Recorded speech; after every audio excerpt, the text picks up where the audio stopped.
মারামারি করে তারা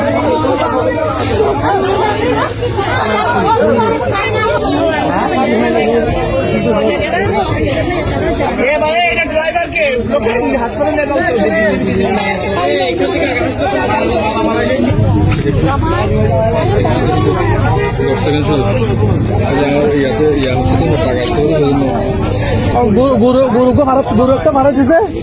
ব্যারেক করছে ওইখানে 1 কিলোমিটার দূরে ব্যারেক করে দিলে ব্যারেক না ধরে এখানে গাড়ি না দিচ্ছে এখন দুষ দিতেছে গরু। আচ্ছা কেউ কি না না মারা যায় না আহত হয়েছে এরকম গাড়ি রাস্তা তো উড়ে